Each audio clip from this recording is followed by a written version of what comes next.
Hey folks, welcome to No Tech Talk with Barb, tips, advice, and consulting for your business's IT. I am your host, Barb Paluszkiewicz, and for those of you taking notes, Paluszkiewicz is spelled the exact way it sounds, Paluszkiewicz. What I want to share with you today is how to keep your personal information safe, because there are more reasons than ever to understand how to protect your personal information, as there are major website breaches happening all over the place. They're very frequent, and there's nothing worse than the stress of not knowing whether your data has been breached. If you're on the list, do these people know what you look like? Do they know where you live? Do you know how much money you have? It's the worst. So I have Phil with me here from Humble and Fred Radio. How are you, Barb? I'm fantastic, Phil. How are you today? I am happier than I should be, because you know that the website breaches that have happened recently, you know, those two banks that had privacy issues, I happen to have accounts with both. And the fact that so much of your life is now online, it's really hard to keep your personal data personal. Right. It really is. Yes. So many companies have it. So many variants of your data out there. Yes, you have to know who you're sharing information with. You have to know how to store and dispose of your personal information securely.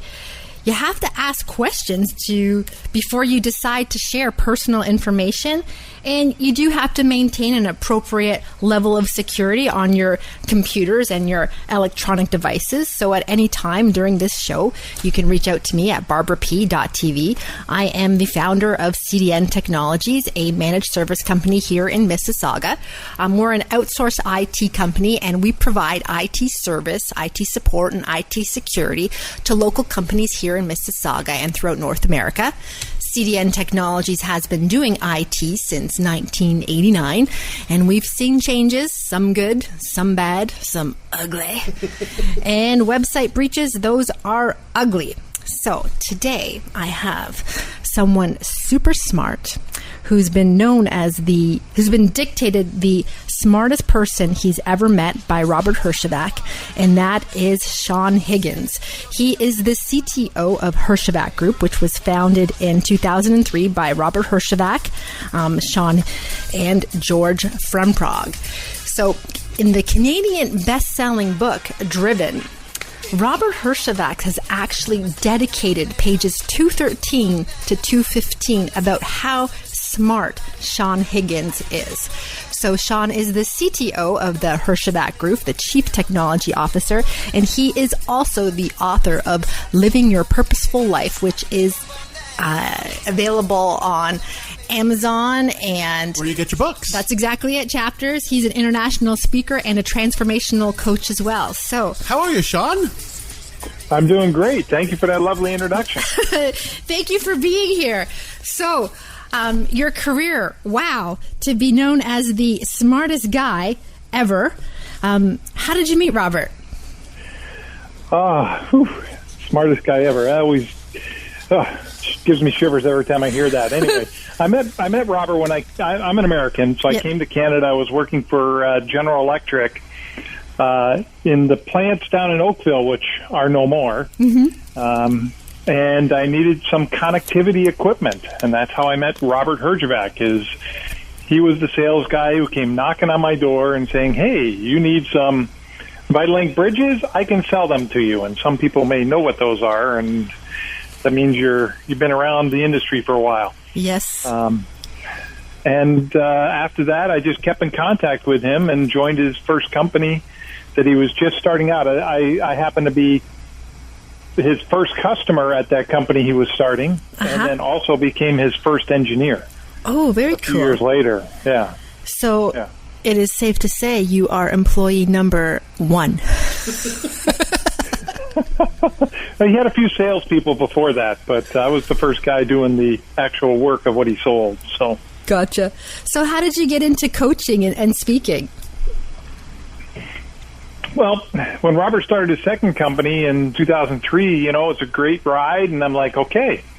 We're about 6-7 years in, and I'm going, okay, so when he sells, what am I going to do this time?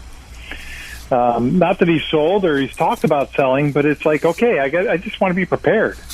And I looked around and decided to, I have always liked talking to people, helping them out. So I decided to hone my skills and become a coach. So I do that on the side and, get prepared for, the day that if Robert decides to sell the company, that I will have something else to do. Gotcha. Well, I don't know whether or not he's going to sell, but he said this about you. It's close to his vest. That's exactly it. He said this about you in his book. I'm going to read. It is, Sean has played a key role in designing and implementing our network and security strategies, and he can match anyone in theory and execution of technical challenges where computer security is concerned. That's nice. Very nice, yes. So I'm very humbled by it all the time. It is, like I said, you know what? Page 215 in my book is waiting for your signature.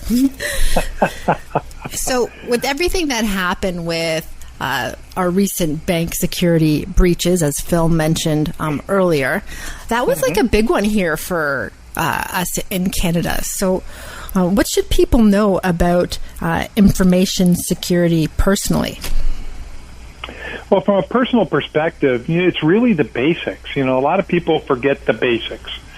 When we go in and troubleshoot people's networks, because of a breach or whatever, a lot of times it's because, number one, people forgot to patch stuff. And it's just basics. Just do your monthly updates. When Microsoft says there's an update, run the update. Just got to do it. Yep. Pardon me? I said, yes, I agree. I see that all the time because when I go out there, I'm on the front lines and I'm talking to businesses here in Mississauga and out and about in Oakville and downtown Toronto. When we run our network audits to see what's going on, no one ever does. And I don't think that they realize how much a vulnerability it is. So doing your updates is such a key thing. What else you got for them? The other thing is passwords. Yep. Passwords is the next big thing. A lot of people use passwords they can remember. I remember one password, and that's the password to my password vault. All my other passwords are generated. Yep. My wife says, "What's your Facebook password?" I don't know. Let me go look it up. Yeah. It's just everything else is generated. It's unique. And, when you're talking about critical things, if you can, get a second factor of authentication on those things. Yeah. Many of the banks will send you a text message if you're logging into their website. There's issues with text messages and stuff, but heck, it's better than just a password. Agreed, and I'd like to make a public service announcement to all of the controllers and bookkeepers and administrators out there, and that is, don't keep your dongle in your machine when you're not using it and you don't need it. That's true. Because I see that a lot as well. They just, because they're in their books all the time, they're updating, they're posting things, and they just leave it there because they don't want to take it in and out. And it's just oh my goodness, please. Yep. Keep your dongles under control and don't keep them in the machine. I know that sounds horrible, but USB sticks. When you think dongle. I'm happy I have you here, Phil. Okay, so we got to keep our information secure online. And what about keeping your personal information secure offline? Do you have any suggestions, Sean? It's, as you were talking about in the intro there, it's, just deciding what you're willing to share. Some people will, obfuscate themselves, not use their real names. I tend to because, that's how I want to get known. But, if you don't want to be known, you can hide behind a different username. Yeah. It's good and bad, but, and then only give them the information, number one, that's required. When you're filling out forms, if it has a star, that means it's usually required. But if it doesn't have a star, then, that's an optional thing, and you really got to sit down and think about it. Do you want to share that information or not? Yeah, it's kind of like when you're going through customs and they're asking you questions. You're just supposed to answer the questions that they ask, and that's it. You don't need to elaborate and share more, and you don't need to put all of your information out there and then wonder why these people know so much about you. It's crazy. So that's true. What do you recommend about how people should keep their devices secure? definitely make sure they're password protected. Yeah. Your phones, you have a PIN. If you've got a more up to date phone, use your fingerprint or your as they're starting to come out with facial ID now. Yes, I see that a lot. It's a bit more secure, though. From a privacy perspective, when you're crossing the border, you brought that up. Police are allowed to ask you to use your fingerprint to unlock your phone. What you should keep in mind is if you're going to be in a situation where somebody may be asking you to unlock your phone, what can you do to prevent having to provide that information? For example, number one, shut your phone off. If your phone is off, most of the time it's going to ask you for your PIN code to start up. And police, at least thus far, have not been allowed to ask you or can't compel you to unlock your phone with a password. I never knew that. That's like the police cannot tell you to ask for your PIN password for your phone. That is crazy. Right. Yeah, that's excellent information. What else you got there, Sean? You are the smartest guy Robert Herjavec has ever met. I think you've just proved yourself to all of our listeners. So keep going. There's another trick. If you have an Apple phone, you press the lock button 5 times quickly. Yeah. It disables your fingerprint. It disables facial recognition. You have to enter your PIN. That is good to know. So we use our phone 5 times, like tap, tap, tap, tap, tap. Right. Okay, I did that 5. Okay, and then it disables everything. Okay, good to know. Yeah. What else you got? One more. Again, password protect your computer. A lot of people don't password protect their home computers because it's just easier. Yes. Well, they think they're at home, so it means that they don't have to really be armed in a way, right? You're not taking it with you in a certain way. Right. Yeah. Right. So if you're going to leave it unlocked, make sure there's nothing on there of importance. If you have something of importance, make sure it's locked. And, for personal users, make sure it's encrypted. Yeah. And most of your modern phones encrypt automatically. Google and Apple, they encrypt based on modern operating systems. They encrypt by default. But your MacBooks and your Windows machines don't encrypt by default. Yeah. Though it is software that is included. All you have to do is go under the settings and say encrypt the disk, and away it goes. Yeah. And what that does is prevent somebody, if they get your hard drive and try and read it, they don't have your password, they can't get in. All they see is gibberish. Yeah, because what happens is you have people that drive around in neighborhoods. Yes. And they have those pineapples, and what they do is they look for networks that they can hack into very easily. And lots of times, people get their routers and everything from Rogers. They don't change the default password. No. They get their kids to set it up because they're the most technical savvy people. It's all working great, and then it's like that. 2 years later, you're banking online at home, all this other stuff, and you get hacked. You lose everything. You have to follow it up, and it's just a nightmare. After the fact, it's always a nightmare getting that information back. And it's only because the password's on the box. That's true. You see that a lot. I see that a lot too. Even in going when we're doing these network audits, and I go visit people, and I go into their server rooms, and I don't touch anything. I just look at it, and then they're just like, so what do you think? And I think, well, I think your password is whatever it is, because I can see it on the Post-it note there. The Post-it note right there. That's exactly it. It even says administrator password right there. And then I just say, I go, well, you know how when you go into a person's house and it's really messy, then it kind of gives you the sense of character that the person is. Right. And essentially, I'll go into these rooms, and there's dust galore. There's wires everywhere.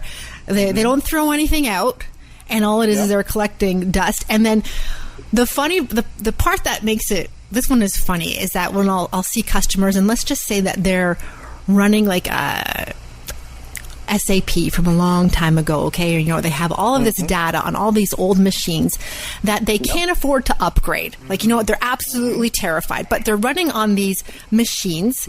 And, on the firmware's from last century, probably. That's exactly it. So essentially, they know that it's a problem, okay? Yeah. So what they end up doing is they go on eBay or whatever, and they look to find the exact same machine. And they think... same model. That's exactly it. So if anything were to happen to this machine, that's okay. They have this external hard drive that they bring home every day that they got from Staples for like $9.99, and they think they're going to plug that in to this server that is like, got 2 inches of dust that I could write "wash me" like on it, like you see it on a car, and that everything is going to like magically work. And when they say, "What do you think?" and I'm just like, well, I think that if it's messy on the outside, it's going to be messy on the inside.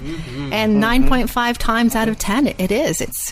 It's quite crazy. And then when I let them know how much it's going to cost to clean it all up, the preventative maintenance of it is always cheaper than after the fact. And they'll say, "Oh, it's too expensive," or "We can't do this," or "Can you make this better?" And I'm just like, well, it's not. This is what it costs. Like, you know what? Like this. It's not a clickety click Barbara trick, and I'm going to fix it and solve it right away. It's not like fixing a car. It's much worse than that. That's exactly it. Sorting the data. No, but it's similar to fixing a car. If you don't do the maintenance, then when you finally go to the garage because it's making some god awful noise, it's 12 things because you didn't do the maintenance along the way that would have made it a lot easier. That's true. If your oil life is 0%, obviously it needs an oil change. That's exactly it. And if you run out of oil, you know what? Okay, you run out of oil, but that doesn't mean that when your engine blows that you just put oil back in the car and it starts running right away, like perfectly, because there was like everything else ceases. And when I talk to small business owners, specifically like in the SMB market, it sometimes They know it, but they're reluctant because it's one of those things like, no one likes spending money on IT. Yeah, just another thing in their heads. Yeah, but if Yep. But I like that. I like that book by Mark Goodman, Future Crimes, and when it talks about the first viruses that came out, and the reason why that came out is because people were pirating software because they didn't want to pay for it. But meanwhile, all these programmers, years, all their blood, sweat, and tears and brain power went into putting this program together to make the business be profitable, to automate it so that they can get more done. But the owner doesn't want to spend $99. And prevention is always so much cheaper than it is after the fact, because once you've been breached, once your information is out there, cleaning your PR, cleaning all of that up is so much work. And when you're paying people to work and they can't do the job that you're paying them to do, as a business owner, that's hurting you. When you start calculating, it's like, oh my God, what am I going to do? Because you can't fire them. No, not with these laws that we got going on these days. They're still going to get their benefits. And what happens if someone decides to do a coffee run for the office and they get into an accident? You know what? All these other things that happen, that do happen. You don't think about it. You don't realize it until after the fact. And hindsight's always 20/20. Oh yeah, I know. Yep. So I've been following your posts on LinkedIn, Sean, and they're truly, they're wonderful. They're all about balance and keeping your work life together and keeping yourself sane these days. So how did you get to be so smart? I just love to read. I love to read and find interesting articles to help me improve myself. Gotcha. And, it's just been I've been doing this for, I don't even know how long I've been doing this, but it just started out as I'm reading this stuff. Let me share it with people. If they're interested, great. If they're not, that's fine too. But it was just like, hey, I found this interesting. Let's put it out there. And I'm always looking to find ways to get better and, Do you travel? Better. I haven't traveled in a little while. I'm kind of wishing I was. I've done some crazy travel. I had 1 year where I was on the road for 245 days. Ooh. But it was great. So tell me a story. Tell me a story about your most interesting trip. So actually started out is we had a customer that had a breach. So it was one of those situations. It's a Fortune 500 company. Robert and the sales rep had gone in to see the CIO, trying to sell our services. And, nothing came of it initially because, sometimes these relationships take time. A week later, they called us up and said, we've had a breach. Can you come in and assess our network? And we said, sure. We scoped it out. And with the work we wanted to do in such a short period of time, it fell on my desk. I handpicked a team of people to go down to do this network assessment. And went to a small town in Pennsylvania. We did a bunch of work, and as we were doing this work, the people are running around trying to fix the environment. We're assessing the environment. We ended up taking over control of their network. We started running their firewalls, running all the security infrastructure because their people were too busy doing other stuff. And that, from there, it led me to their head office in Las Vegas, where I spent a lot of time assessing their network, and then we had to go see their other locations around the world and check out their networks and see what their security was like. So that put me on the road for a long period of time. It was fun because I got to see places in the world I never thought I would see. Yeah, that being a managed service provider, we do provide like IT support and service and security to companies throughout North America. And that happens to us a lot too, where you do it for one company and you move on to the next. And I have a very similar experience in which same thing. I met with a customer. No. Then all of a sudden this happened. We've been breached. So we call in, do the same thing, do a network assessment. And then we ended up having to go to the U.S., so that's how we got popular in the U.S. CDN Technologies did, and we were in, of all places, Roanoke, Virginia.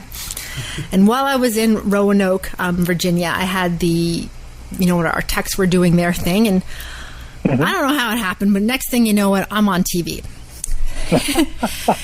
And while I'm on TV talking about cybersecurity and issues and what's happening, and while I was in the green room beforehand, everyone's there, just before they go talk to the television people and the rest of the world. And they're asking, and they're just like, where's your accent from? Where are you from? And I'm thinking, I don't have an accent. You have an accent. Like, I'm in Roanoke, Virginia. Yeah. So this lady says to me, there's something that I would like to share with you. And I was like, oh, okay. And she's just like, I hear in the South, women can be very catty. And I was just like, oh, okay. How's that different from women elsewhere in the world? And she's like, well, they're very polite about it. And I was just like, oh, okay, that means they're very good. And she's like, yes. So if someone says, bless your heart, they don't mean bless your heart. And I was like, oh. And she's just like, it's kind of like they feel sorry for you, but they're calling you an idiot. And I was like, oh my goodness. I was like, thank you for that piece of information. And I was like, in the future, I don't know if I'm going to be on the receiving end or the giving end, but at least now I'll know how to appropriately handle myself. So I really appreciate your advice. But it's in the travel that IT brings is absolutely amazing, because you do go around and you do get to see all these different things and meet all these different people. In Roanoke, Virginia, they got they're big Dr. Pepper things. There's a big Dr. Pepper quarters there. Geez. And they have that bottle cap there. I send postcards home to people letting them know, hey, I'm in Roanoke, Virginia. And my IT guys were working on patching up their networks because one job led to the next. So I can relate to what it is that you're talking about, because it's all about keeping information secure. Businesses keeping information secure for their employees. Right, Coca-Cola? Yep. And knowing as a person, as an individual, on how to keep yourself safe, making sure that you know how to secure your personal information offline, how to secure your personal information online, and how to keep your devices secure. So thank you very much, Sean, for taking the time to chat with me today. My pleasure. Thank you for having me. Yeah, and for everyone listening, Sean is the CTO of the Herjavec Group and the author of Living Your Purposeful Life. He is also the smartest guy Robert Herjavec has ever met, and pages 213 to 215 of the bestseller book Driven is dedicated to Sean. Thank you so much, Sean, for chatting with us today. Thank you for having me. Thank you, Sean. So if any of our listeners have any questions about their IT or vulnerabilities, or want to see if their credentials are out there, you know what? You can reach me at 905-542-9759 or visit cdntechnologies.com, and you can always get me direct at barbrap.tv. Took a trip on a bus that I didn't know. Met a girl selling drinks at the